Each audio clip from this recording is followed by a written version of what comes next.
Amanda Bynes fought to cast an unknown guy who'd only done a Mountain Dew commercial. The studio said no. She insisted. That guy, Channing Tatum. Okay then. It is. Oh, merciful Jesus. These are 12 happy accidents from She's the Man. Number 12. She's the Man isn't just another teen rom-com. It's a full-on William Shakespeare adaptation, specifically Twelfth Night. The whole movie is packed with Easter eggs most people completely missed. The school? Illyria. I can do this. That's the fictional country where Twelfth Night takes place. The characters: Viola, Sebastian, Duke Orsino, Olivia. All straight from the play.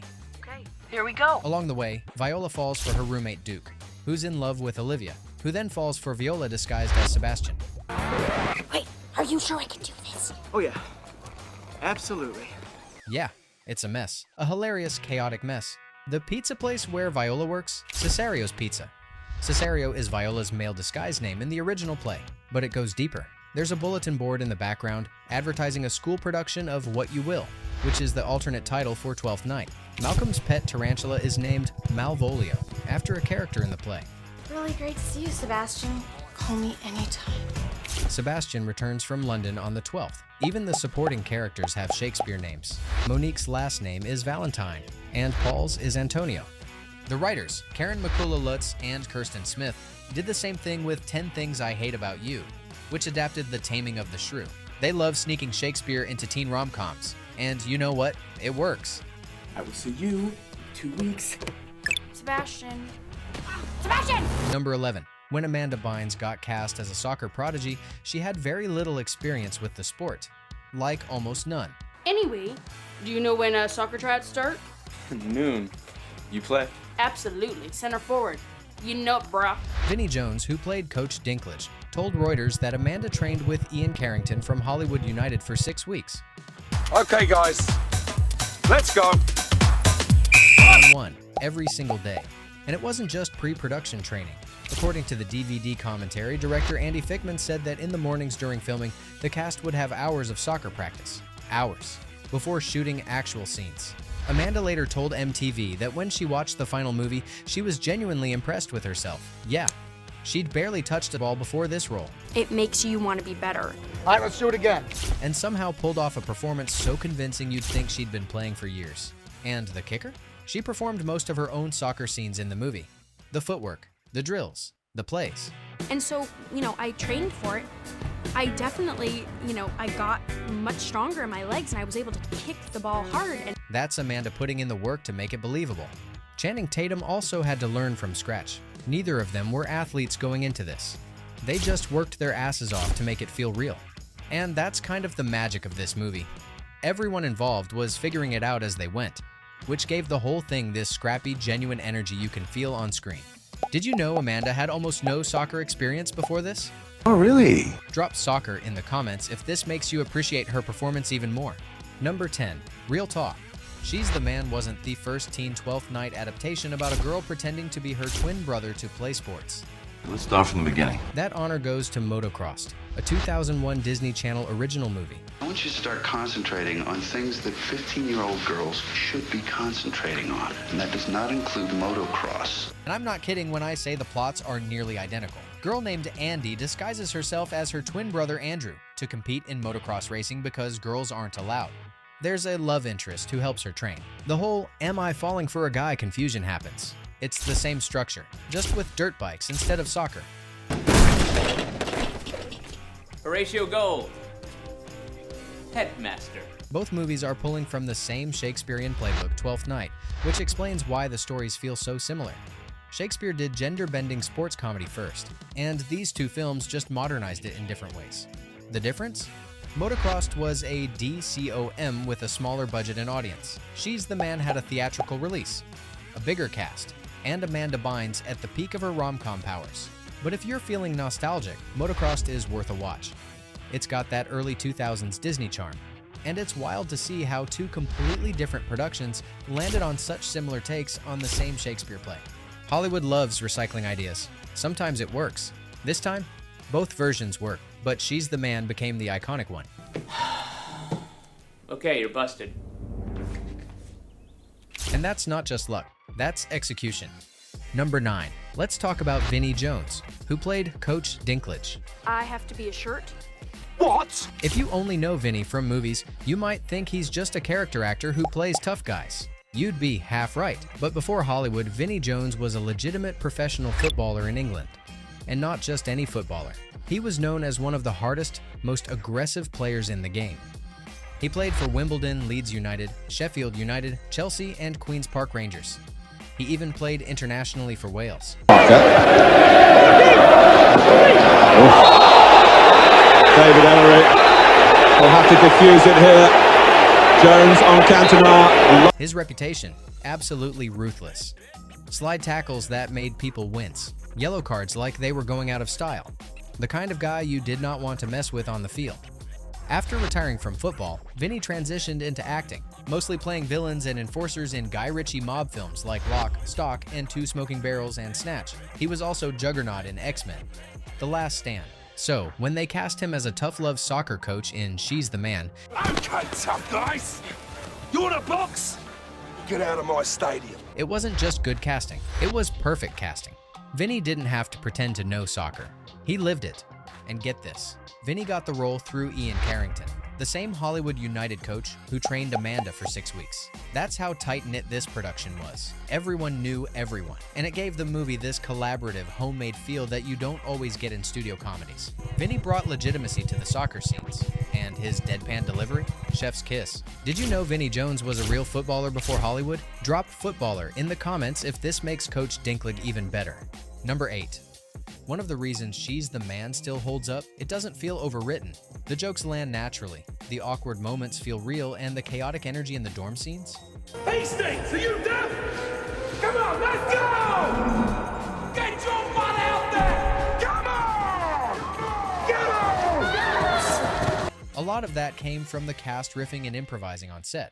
Amanda is a comedic genius. That's not hyperbole. She came up on sketch comedy with The Amanda Show, so improv was second nature to her. According to behind-the-scenes sources, Amanda would throw in her own physical comedy bits and line deliveries that weren't in the script. Amanda was very involved in the whole process very early on. David Cross, who played Principal Gold, is also a legendary improv comedian. If you know his work from Mr. Show or Arrested Development, Oh my god! We're having a fire! you know he doesn't just stick to the script, he riffs. And several of his choices in She's the Man, whether it was a facial expression or a weird line reading, came from him just being David Cross. The dorm room chaos scenes where all the guys are being ridiculous and loud also had moments of improvisation. You can feel it. There's this loose, naturalistic vibe to those moments that happens when actors are just playing off each other instead of hitting marks. And this is what makes She's the Man rewatchable. I am grievously sad to inform you that Sebastian Hastings is a girl. I'm sorry. It's not some perfectly polished rom-com where every joke landed on the first take. It's got spontaneity. It's got energy. It feels alive. That energy you feel watching it, that's what happens when you let comedic geniuses bring their own flavor to the material. What's your favorite improvised movie moment from any film? Because honestly, some of the best comedy comes from happy accidents. Number 7. Casting trivia that could have changed the whole movie. Jesse McCartney was considered for the role of Sebastian. If you remember Jesse McCartney, he was a teen pop star in the mid-2000s. Beautiful Soul was everywhere. He had the boy band hair, the fan base, the Disney Channel cred. He would have brought name recognition and a built-in audience. But casting Jesse would have completely changed the vibe of the movie. Sebastian isn't a huge role, but he needs to look enough like Amanda that the twin switcheroo is at least semi-believable. She's excellent. The studio reportedly wanted someone who resembled Amanda more closely. I want to be a musician, okay? Last time I heard, they don't need to know trigonometry. And besides, if you want to chase your dreams, sometimes you gotta break the rules, right? And Jesse McCartney, as charming as he is, doesn't really look like her. They ended up going with James Kirk, who honestly doesn't look that much like Amanda either. But the movie leans into the absurdity of it. The whole joke is that nobody notices the obvious differences because people see what they expect to see. Still, imagine if Jesse McCartney had been in this. Don't you think it would be nice? It would have been a very different energy. More teen pop idol, less scrappy indie feel. Sometimes the castings that don't happen are just as important as the ones that do. Can you imagine Jesse McCartney as Sebastian? Let me know in the comments if you think that would have worked. And speaking of casting decisions that shaped the movie, Wait till you hear how Channing Tatum almost didn't get his role. Amanda went to bat for him when nobody else believed in him.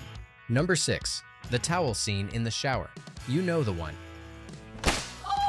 Duke walks into the locker room, sees Malcolm talking too much, and snaps a towel at him to shut him up.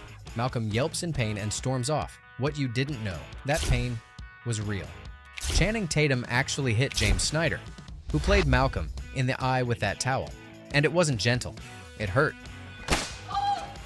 James Snyder confirmed this in a 2014 tweet, explaining that the hit was completely unintentional, but the reaction you see on screen is 100% genuine. Channing didn't mean to nail him in the face. But when you're whipping a wet towel in a confined space, things happen. And because this is a movie set and not a safety seminar, they kept the take. Boom. Real pain. Real surprise. Real, what the hell, dude? Energy. You can't fake that. It's one of those happy accidents that makes a scene funnier than it would have been if everything had gone perfectly. Scripted comedy is great, but sometimes the best moments come from chaos. Oh, shit! Channing probably apologized 1,000 times. James probably laughed it off. And we got a scene that still makes people wince and crack up at the same time. Number 5. If you've seen She's the Man, you remember the tampon scene. Viola, disguised as Sebastian, gets a nosebleed during soccer practice. One of the guys casually explains that tampons are great for nosebleeds and hands one over. I get really bad nosebleeds? So you stick them up your nose? Yeah. Viola, panicking internally, shoves it up her nose and plays it cool. It's absurd. It's hilarious. Look, I'll just show you how to do it. Take that off and whatever that is. And you stick it right in. It absorbs right up.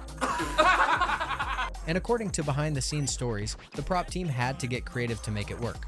There are rumors floating around that they used a smaller prop tampon specifically for Amanda so it would fit comfortably without looking ridiculous. Whether that's true or just movie set legend, who knows? But either way, someone's job on this production was definitely tampon logistics for a nosebleed gag. And the scene works because Amanda commits to it fully. That's disgusting. Oh my god, your roommate's a freak. There's no winking at the camera, no over-the-top reaction. She just does it, and the awkwardness sells the joke. It's one of the most memorable moments in the movie, and it only happened because someone said, "We need to make this tampon bit actually work." God bless practical effects. What's the weirdest prop story you've heard from a movie set? Because tampon logistics for a teen comedy is definitely up there. Number 4. One of the best stories about the making of She's the Man. Channing Tatum almost didn't get the role of Duke. At the time, Channing was almost unknown in Hollywood. He'd done a Mountain Dew commercial and had a small role in Step Up, but that was about it. Look like him, man, but they don't dance like him. Oh yeah? So you been working him out? Come on, I've been working him out. Let me get it. Let me like it. That's what you showed? No major film credits. No real name recognition. The studio didn't want him. They thought he was too old compared to the rest of the cast. They wanted someone with more star power, or at least someone who looked younger. But Amanda Bynes fought for him. In a 2018 interview with Paper Magazine, Amanda explained, "I totally fought for Channing to get cast in that movie because he wasn't famous yet. Tarantula scene is probably one of the funner scenes that I've ever done. All part of the high school experience." He'd just done a Mountain Dew commercial, and I was like, this guy's a star. Every girl will love him. But the producers were like, he's so much older than all of you. And I was like, it doesn't matter, trust me. And she was right. Channing Tatum became one of the biggest movie stars of the 2000s. Show him some of your acting/model skills. Show him anger. Show him sad. Show him sexy. Magic Mike, 21 Jump Street, The Vow. He went from relative obscurity to leading man, and She's the Man was one of the early roles that helped launch him. Come on, Amanda saw something the studio couldn't see. A guy who'd mostly done commercials with that much charisma? She knew. Channing has said multiple times that this movie changed his life. And it almost didn't happen because the studio didn't think he was famous enough. What does your heart tell you? Huh? I mean, which one would you rather see naked? Sometimes the best decisions come from trusting the people who are actually in the room making the movie. Amanda had the instincts. She got it. And we got Duke Orsino because of it. Number 3. Let's be real for a second. She's the Man doesn't work without Amanda. She's in almost every single scene. She's playing 2 roles constantly, Viola and Sebastian. She's doing physical comedy, voice work, disguise acting, emotional beats, and making it all look effortless. Roger Ebert said it best. Amanda Bynes is sunny and plucky, and somehow finds a way to play her impossible role. The San Francisco Chronicle praised her elastic face and ability to show every thought Viola is having, even when she's supposed to be hiding them. And Common Sense Media noted that when Amanda isn't on screen for even a few minutes, the energy sags considerably. That's not a knock on the supporting cast. Everyone's great, but Amanda is the engine of this movie. She's the reason it works. She's the reason people still quote it, rewatch it, and talk about it 20 years later. Playing a girl pretending to be a guy, pretending to fit in, is hard. Most actors would overplay it or make it too broad. Amanda found the perfect balance between ridiculous and believable, and that's why the movie became a cult classic. Think about that. She wasn't just the star. She was the engine of this entire movie. The heart, the humor, the soul. Take Amanda out of She's the Man, and you don't have a movie. You have a premise with no life. And speaking of Amanda's performance... Oh, damn. Oh, right. Ow!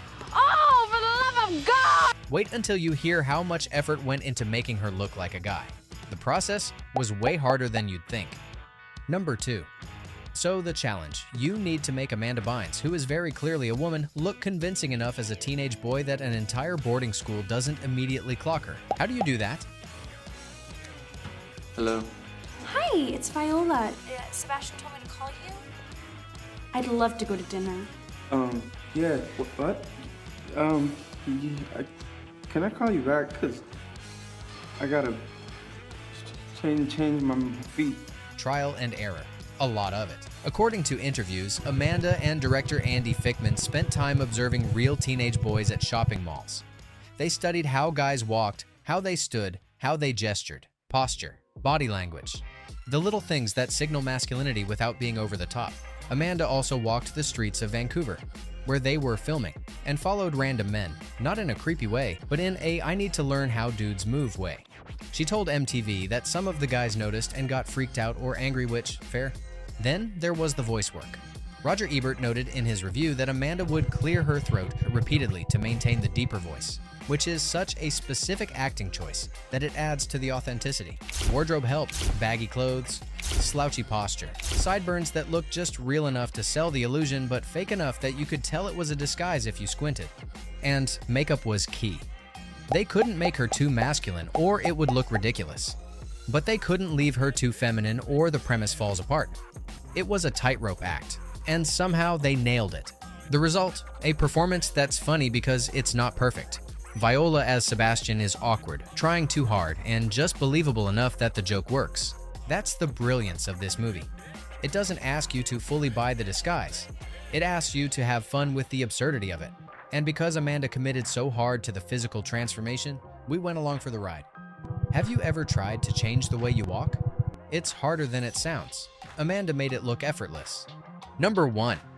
Now the twist that'll break your heart. Everything we just talked about, all that talent, all that effort, all those happy accidents that made this movie beloved, the star of the film couldn't even enjoy it. While Channing Tatum has said repeatedly that She's the Man was ahead of its time, and credits it with launching his career, Amanda had the complete opposite reaction. Everybody, I have something to tell you. I'm not Sebastian. I'm Viola. You're not Viola. Yes, I am. No, I know Viola. I kissed Viola. You kissed me. What are you talking about? I didn't kiss you. After watching the final cut of the movie, Amanda fell into a deep depression that lasted 4 to 6 months. She later admitted that she literally couldn't stand her appearance as a boy. Seeing herself disguised as Sebastian on screen messed her up so badly that it became one of the moments that made her rethink acting altogether. Think about that. The movie that launched Channing's career and became a beloved cult classic was also one of the experiences that made Amanda question whether she wanted to continue in Hollywood. She gave everything to this role. She trained for weeks. She studied body language. She improvised. She carried the entire movie on her shoulders. And when she saw the result, all she could see was how much she hated how she looked. It's heartbreaking because She's the Man is genuinely one of the best teen comedies of the 2000s. Fans love it. Critics appreciated it. It made over $57 million at the box office on a $20 million budget. By every measure, it was a success. But for Amanda, it was painful. And knowing that now adds a layer of sadness to a movie that's otherwise pure joy. Channing was right when he said the film was ahead of its time. It tackled gender performance, toxic masculinity, and female empowerment in ways that feel even more relevant today. But the person who made it all work didn't get to enjoy it the way the rest of us did. Amanda deserved better. She was brilliant in this role, and the fact that she couldn't see that is one of the saddest footnotes to an otherwise perfect comedy. Check out the cast before and after now. Channing Tatum, Duke Orsino. Channing was 25 during filming, older than the rest of the cast, which almost cost him the role. He's currently 44 years old. His most recent work was Blink Twice in 2024 and Magic Mike's Last Dance in 2023. Amanda Bynes. Amanda was 19 when filming began in 2005. She's currently 38 years old. After a public struggle with mental health and substance abuse in the early 2000s, Amanda stepped away from Hollywood. She's been living a quieter life and working on her recovery. She's the reason this movie worked, and fans are still rooting for her. Laura Ramsey. Olivia. Laura was 23 when filming began.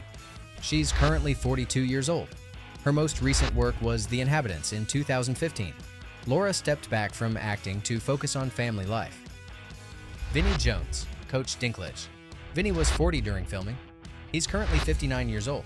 His most recent work was Asphalt City in 2023, and his UK reality show, Vinnie Jones, The Toughest Trades.